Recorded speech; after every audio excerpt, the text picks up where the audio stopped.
नमस्कार दोस्तों, आज बात करेंगे करतारपुर कॉरिडोर की जो यात्रा होती है वो किस तरह से होती है, कैसे उसे कर सकते हैं, करतारपुर का इतिहास क्या है, उसमें जो इम्पोर्टेंट डॉक्यूमेंट हैं वो क्या लगते हैं, फिर पूरी यात्रा किस तरह से की जाती है। सभी चीज़ों को विस्तार से जानने की कोशिश करेंगे। एक ही वीडियो में आपको सारी जानकारी दूंगा जो करतारपुर की यात्रा के लिए आवश्यक है। तो सबसे पहले शुरू करते हैं इसके इतिहास से कि आखिर करतारपुर कॉरिडोर का इतिहास क्या है। तो देखिए, ऐसा है कि जो ये वर्तमान करतारपुर है, तो ये ऐसा पहला गुरुद्वारा माना जाता है जिसकी नींव श्री गुरु नानक देव जी, जो कि सिख धर्म के प्रवर्तक थे, जिन्होंने सिख धर्म को आरंभ किया था, उन्होंने यहाँ पर अपने जीवन के जो अंतिम 18 साल हैं वो बिताए थे। और लगभग जो 1522 में वो करतारपुर में आकर रहने लगे थे और अंतिम जो उनके वर्ष थे 18, वो लगभग यहीं पे व्यतीत हुए थे। और जहाँ पर आज करतारपुर साहिब गुरुद्वारा है, वहीं पर उन्होंने सिख धर्म की स्थापना की थी। और 22 सितंबर 1539 को गुरु नानक देव ने यहीं पर अपनी अंतिम सांस ली थी। तो इस तरह से ये करतारपुर गुरुद्वारे का बहुत ज़्यादा महत्व हो जाता है।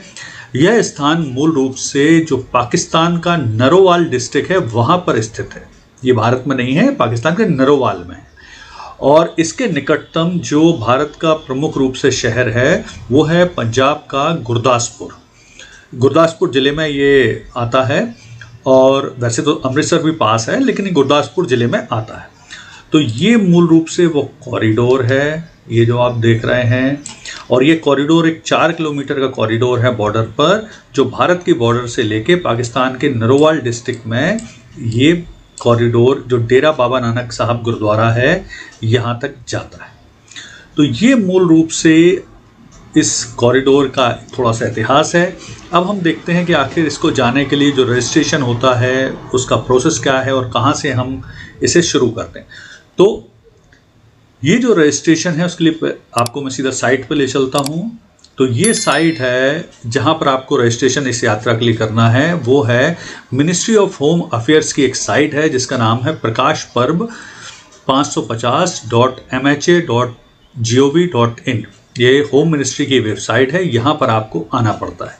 यहाँ पर आप देखिए कि यहाँ पर सीधा सीधा आपको अप्लाई ऑनलाइन, यहाँ पर आप अप्लाई कर सकते हैं। तो ऑनलाइन आप अप्लाई करेंगे। तो ऑनलाइन अप्लाई करने के बाद वो आपसे पासपोर्ट के बारे में जानकारी पूछेंगे, क्योंकि इस यात्रा के लिए आपके पास भारतीय पासपोर्ट होना या OCI कार्ड होना जरूरी है। OCI का अर्थ होता है ओवरसीज सिटीजन ऑफ इंडिया, जो भारत से बाहर रहते हैं और उनके लिए एक OCI कार्ड मिलता है। तो वो और भारतीय नागरिक इस यात्रा को कर सकते हैं। मान लीजिए आप भारतीय नागरिक हैं, तो यहाँ पर आप टिक करेंगे। टिक करने के बाद आपको यात्रा की डेट सेलेक्ट करना पड़ती है। एक चीज़ यहाँ पर जानकारी आप ध्यान रखें कि जो भी डेट में आपको यात्रा करना है, लगभग 15 से 20 दिन पहले ही आप उसका रजिस्ट्रेशन कर लें। और अगर कोई इम्पॉर्टेंट पर्व आ रहा है पंजाब सिख धर्म से जुड़ा हुआ, तो आपको और भी पहले करना पड़ेगा, क्योंकि उस दिन काफ़ी भीड़ होती है। जैसे आप देख रहे हैं कि अभी अगर आप रजिस्ट्रेशन शुरू करेंगे, अगर मतलब आज 20 अगस्त को, तो 3 अगस्त की डेट इसमें खाली मिल रही है। इस तरह से आप रजिस्ट्रेशन कर लेंगे, फिर डेट को लॉक करेंगे। लॉक करने के बाद फिर फॉर्म भरना शुरू करेंगे। तो एक लंबा सा फॉर्म आपके सामने आएगा जिसका पार्ट A और पार्ट B होता है, वो खुलेगा। जिस तरह से आपको सारी जानकारी फिल करना है, इस सारी जानकारी को जब आप फिल करेंगे तो आपके पास एक यात्रा रजिस्ट्रेशन फॉर्म आ जाएगा। वो मैं आपको सीधा दिखा देता हूँ कि ये फॉर्म फिल करने का पूरा प्रोसेस के बाद कौन सा फॉर्म आएगा। तो ये आपको मैं सीधा दिखाता हूँ। तो इस तरह से आपके पास एक यात्रा रजिस्ट्रेशन फॉर्म आ जाएगा। इसमें आपकी बार कोड रहेगा, फाइल नंबर रहेगा, यात्रा की तिथि रहेगी, आपका किस तरह का पासपोर्ट है, डेट ऑफ बर्थ है, आप क्या व्यवसाय करते हैं, कहाँ रहते हैं, आपका थाना कौन सा है, सभी जानकारी इसमें विस्तार से दी जाती है। तो इस तरह से आपको फॉर्म रजिस्ट्रेशन, आपका रजिस्ट्रेशन आपने कर लिया है, इसकी जानकारी आपको मिल जाएगी। लेकिन ध्यान रखिएगा, वो साफ साफ आपको जानकारी देते हैं कि रजिस्ट्रेशन करने का मतलब कतई नहीं है कि आपको यात्रा की अनुमति भी मिल गई। इस फॉर्म को मिलने के बाद अगला प्रोसेस जो होता है, इस फॉर्म को भरने के बाद अगला जो प्रोसेस है वो प्रोसेस होता है आपका पुलिस वेरिफिकेशन होगा। आप जिस भी शहर में रहते हैं उस शहर का जो आपके थाने से संबंधित पुलिस है वो आपका वेरिफिकेशन करेगी। जो जानकारी आपने इस फॉर्म में भरी है उस तरह की जानकारी को वो आपसे वेरीफाई करेंगे।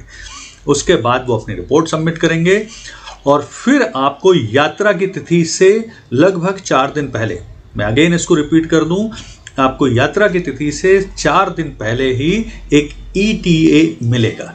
ETA अर्थात होता है इलेक्ट्रॉनिक ट्रैवलिंग अथोराइजेशन। वो माना जाता है परमिशन यात्रा की, रजिस्ट्रेशन यात्रा की परमिशन नहीं होता। और ये सभी जानकारी जो आपको मिलेंगी वो आपको ईमेल के थ्रू भी मिलेंगी, आपको SMS के थ्रू भी मिलेंगी। और ये जानकारी आप एक तो पहले रजिस्ट्रेशन फॉर्म देख लीजिए, इस तरह का रजिस्ट्रेशन फॉर्म होगा जो मिलेगा। इसके बाद जो 4 दिन पहले आपको अगर परमिशन मिल रही है तो इस तरह से फिर आपको ETA मिलेगा। ये है यात्रा की अनुमति के परमिशन बेसिकली। इस तरह से आपको मिलेगा ETA यानी इलेक्ट्रॉनिक ट्रैवल अथोराइजेशन, जिसमें आपकी ID नंबर होगा, नाम होगा, आपका पासपोर्ट नंबर होगा, आपके रजिस्ट्रेशन स्टेटस रहेगा कंफर्म है, नेशनलिटी रहेगी, यात्रा की तिथि रहेगी, यहाँ आपकी फ़ोटो रहेगी, बार कोड रहेगा, ये सभी आपको जानकारी मिलेंगी। तो इस तरह से ये मिलने के बाद ही आपको यात्रा की अनुमति रहेगी। तो ये तो है 2 जानकारी जो मूल रूप से हैं।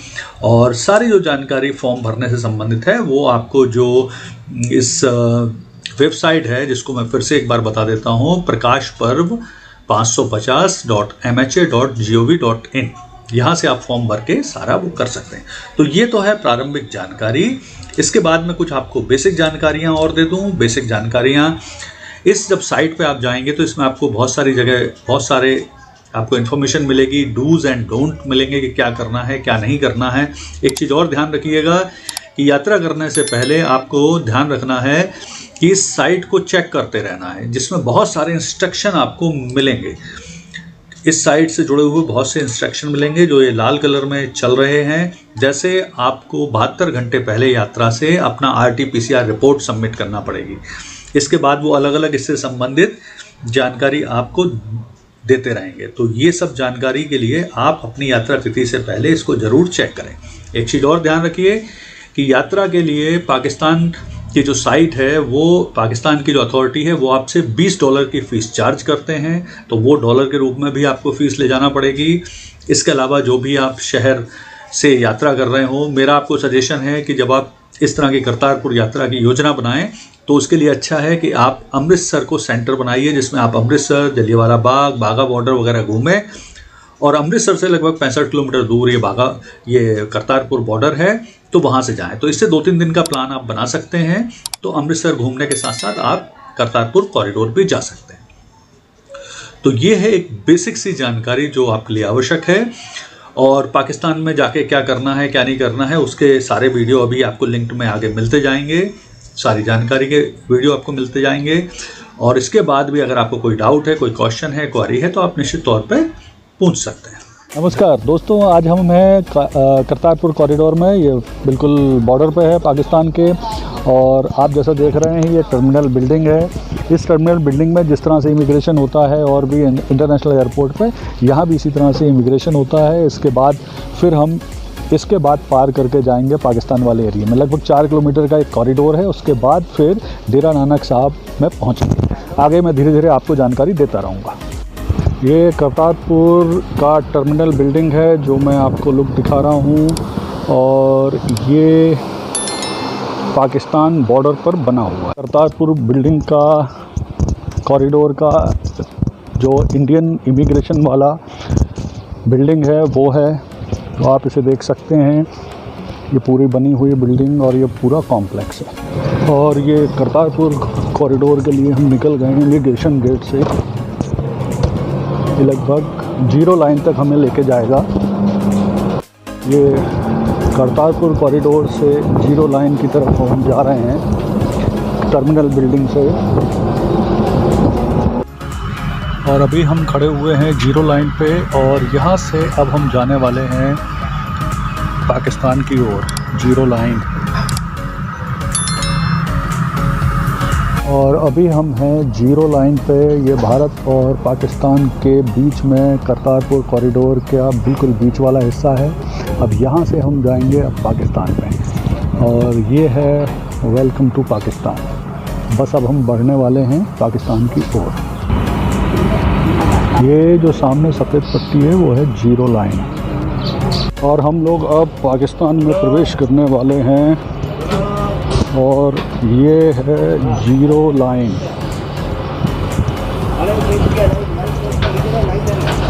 और इसके बाद अब हम पाकिस्तान में प्रवेश कर चुके हैं, और ये हमारी बस है जिसके थ्रू हम जाने वाले हैं डेरा साहब करतारपुर में। ये अब हम पाकिस्तान में इंटर करने वाले हैं बस के थ्रू। अब हम पाकिस्तान की ओर बढ़ रहे हैं ये बस के माध्यम से। ये लगभग 4 किलोमीटर का एक कॉरिडोर है जो हमें डेरा बाबा नानक साहब ले जाएगा। ये वेलकम टू पाकिस्तान आप देख सकते हैं। ये अब हम पाकिस्तान वाले हिस्से में प्रवेश करने वाले हैं। अब हम डेरा बाबा नानक साहब पहुंच चुके हैं पाकिस्तान वाले हिस्से में।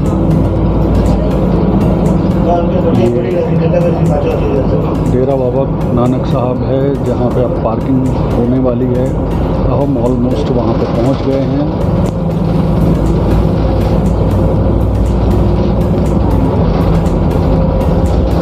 ये डेरा बाबा नानक साहब की पहली झलक है। करतारपुर कॉरिडोर पहुंच चुके हैं। ये मेरे पीछे आप देख रहे हैं करतारपुर, ये डेरा बाबा नानक साहब गुरुद्वारा है जहां पर गुरु नानक देव जी ने अपने जीवन के अंतिम 18 वर्ष बिताए थे, और ये पाकिस्तान वाले हिस्से में है। पाकिस्तान का नरोवाल डिस्ट्रिक्ट में पड़ता है ये, तो ये पूरा पाकिस्तान वाला हिस्सा है। और इस समय हम यहाँ पर जो खड़े हैं ये बॉर्डर से 4 किलोमीटर, भारत की बॉर्डर से 4 किलोमीटर अंदर पाकिस्तान वाले हिस्से में खड़े हो गए हैं। आप देख रहे हैं ये भारत वाला हिस्सा है, और ये अब हम आ चुके हैं यहाँ पर डेरा नानक साहब में। ये गुरुद्वारा डेरा नानक साहब है जो मेरे सामने आप देख रहे हैं।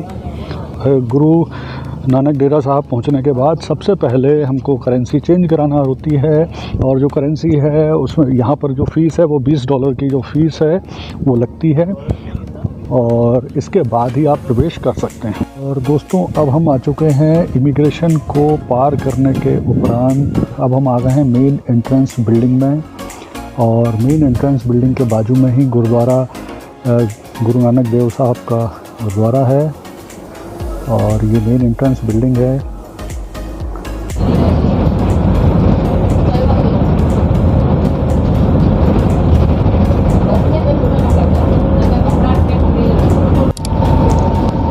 ये हम पहुंचने वाले हैं डेरा बाबा नानक देव गुरुद्वारे में पाकिस्तान में। ऑलमोस्ट वहाँ पे पहुँचने ही वाले हैं।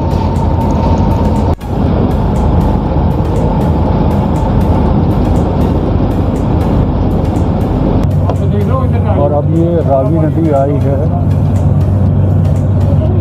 काफ़ी बाढ़ आई हुई है रावी नदी में।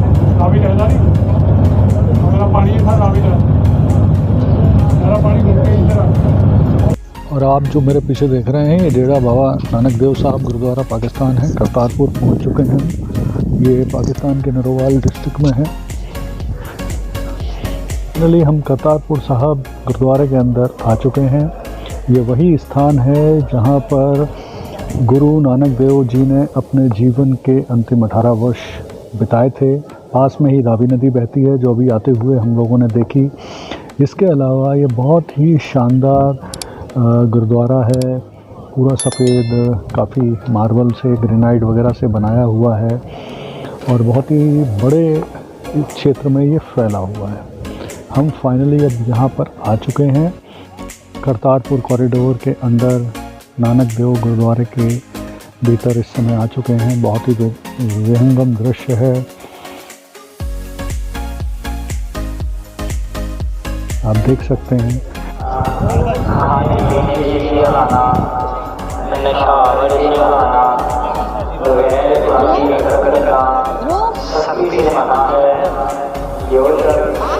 वीडियो बनाते देखा गया उसका मोबाइल ये रावी नदी है।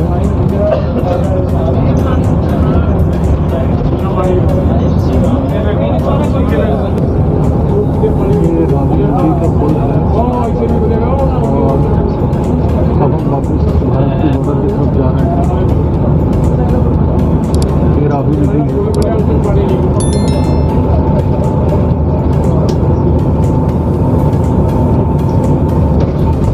और अब हम ये यात्रा पूरी करके वापस भारतीय बॉर्डर में लौट रहे हैं। ये पाकिस्तान की बॉर्डर है, यहाँ से हम भारत की बॉर्डर में वापस इंटर कर रहे हैं और फाइनली हम अपने प्यारे भारत में वापस लौट के आ चुके हैं सुरक्षित। तो ये गोल्फ कार्ट है जिसके माध्यम से बॉर्डर से लेके और टर्मिनल बिल्डिंग जो है इमिग्रेशन की वहाँ तक वापस लौटते हैं। ये भारत वाला हिस्सा है, ये गोल्फ कार्ट है।